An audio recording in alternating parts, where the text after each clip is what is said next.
Give him a big round of applause, ladies and gentlemen. Dr. Manish Malhotra. Thank you so much. Thanks a lot for inviting me. It's such a great privilege to be here with all of you distinguished academic fraternity. Now, I'll talk a little bit about my background. I was born in Delhi and then I went to Australia to do my university. And I studied there kind of like a lot of people do, lived in the university, got my PhD, and I started colleges at that time.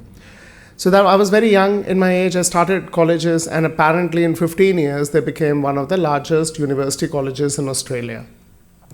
Now, all the discussion that we heard, all these things that we're hearing now, this happened in Australia in 2015. There was a lot of emphasis on, digital information. So people were getting out of the class. And in Australia, I think in 2011 or 2012, they came up with a rule that you do not need attendance in the university. No university colleges need attendance. Now I heard last week from somebody at the Bennett University, so they mentioned that there's a law that has, or court order or something, that you do not need attendance in the university in India now as well. Anyway, so Australian story was that 2011, 2012, no more attendance required. And digital information was growing like crazy. We all know the YouTube was all full of lecturers. And I'll go to my college. We had over 250 lecturers at that time. I'll go to my college and I'll see class completely empty. And I'll say, what is happening? Why the classes are empty? So they said they came all the way from Nepal, from Vietnam, from Hyderabad, Punjab, Haryana, Delhi, everybody, they spent so much money coming to Australia to do their bachelor's, master's degree, and they're still not coming into the class. So of course I got very frustrated. I asked these questions that why this is happening, what this is happening. So I was first upset with the students. I mean, as naturally, you run colleges, the first anger you take it out on the students. So I have to sit with them and I said, you are not motivated, you're wasting your parents' money and all of that story. Then I went to the lecturers. I did a lot of surprise visits. I'll go to the lecturer in a classroom, a lecturer will be sitting there. And then I was, of course, obviously upset with the lecturers that why they're not doing it. Then I went to the university and I said, maybe you are not changing the curriculum. But I think the times have changed. It was not anything that was happening in a particular segment. The problem was that the times have changed. And I think we were just very late in realizing that. So this movement started early 2011, 2012. I think I'll today say that these times are with us over a decade now. By 2015, I always say that 2015 was that point that every good information was already out on a digital media. So my lecturer could be the best PhD. I mean, they probably would have great papers and everything, but there'll be a better YouTube video on somewhere explaining the concept much better than the student. And funny enough, when you stop making attendance compulsory, then you give consumer a choice. Like in our case, the consumer was our students. You gave them a choice that whether they want to come to the college or they won't. And now, like everything in the world is going, it's all about experience, right? We will see these amazing restaurants around Delhi will start up because they provide such a great experience. Same dish, 5 times more expensive, nobody mind paying it. There's all these big stars now keep coming here, AP Dhillon show and everything, and they are all rising because of experience. So we are becoming a very experiential economy, and this is where we are seeing it at every phase of life. Otherwise, students will not move from house. They will say that we are staying at home unless and until we get a great experience in the classroom. So that was very clear to me that the education system has collapsed. And we kind of, rather than I try to fix the students or try to fix the lecturers or try to fix the curriculum or the university, I decided that, I'll want to spend a lot of time in understanding what the future of education will be. I moved to London in 2019, 2020, and I started a company which only deals with how do you learn by solving problems. And we got a lot of investment and interest from international universities to look into this. Now, I think that something that we were very proud of in 2021 and 2025, I'm sounding like I'm talking about 20 years back. I'm only sounding like it's only 5 years back I'm talking about.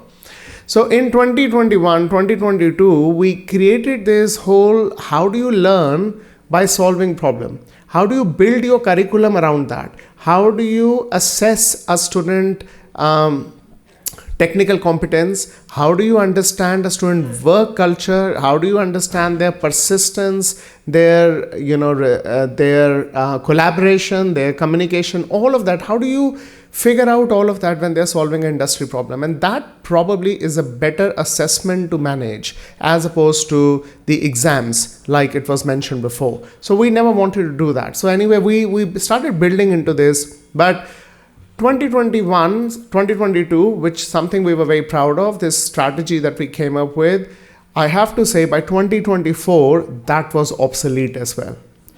Why it was obsolete in 2024? Because the real threat of AI was there.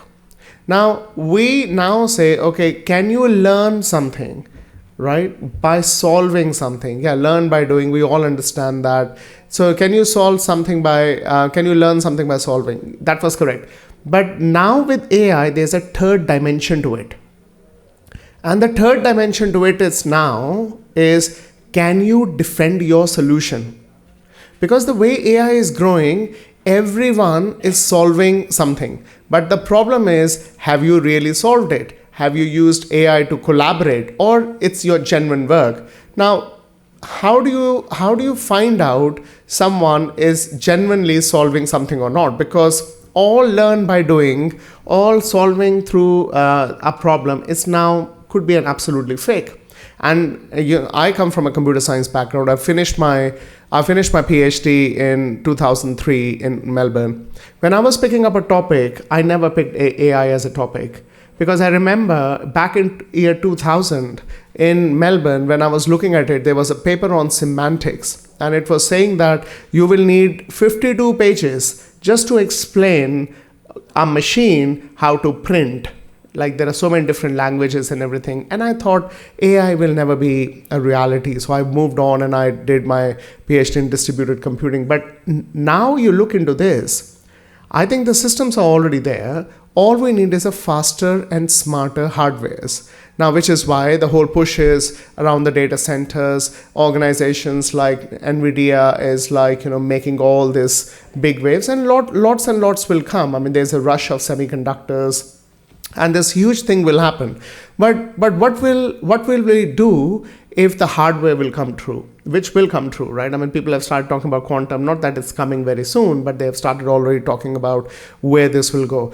Everybody will have to move into a different kind of workforce. We all will be redefining our roles, right? I mean, as a school principal, as a school teacher, as a university college, as a professional, as a manager, we all will have a new role. And the problem with that is it's coming faster than we think. So then we started working on this new strategy, which was learn, solve, pitch. So how do we defend the work? You only defend the work when you start pitching it. Right? You pitch it to your peers, you pitch it to your teachers, you pitch to the investors, do whatever.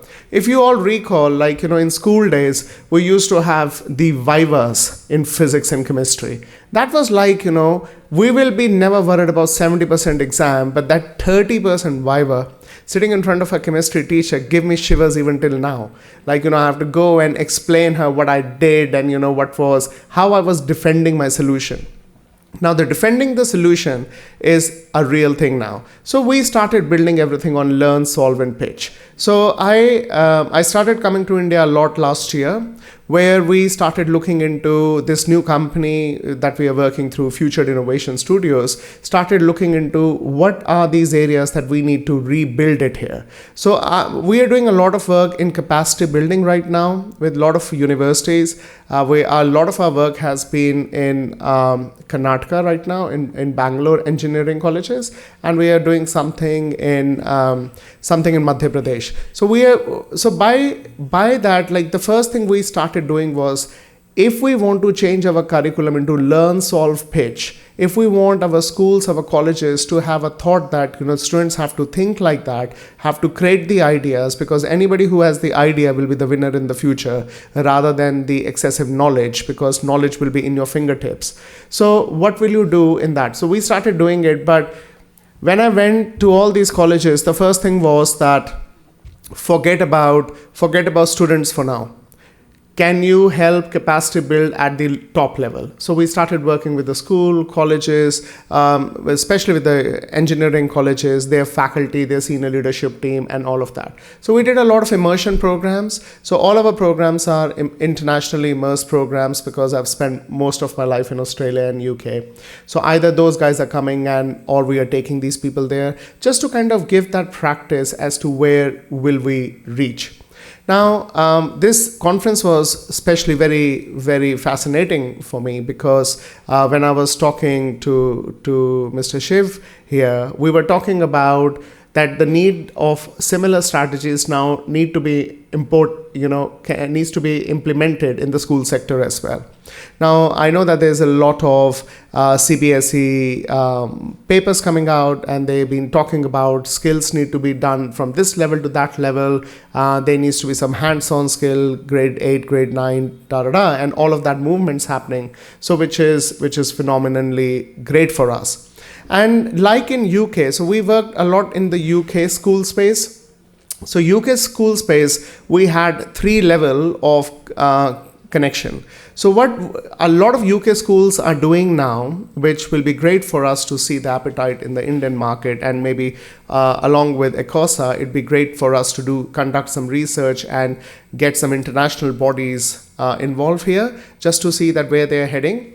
So what's happening in a lot of UK school, and again the Australian school was mentioned before, that they are not doing the mobiles and social medias, and they are doing a very rigid rules there. I know that because both my children went to Australian school. Now, but in UK now, everything that happens now is by first assessing a student. So there is a personalized level of assessment that they're doing.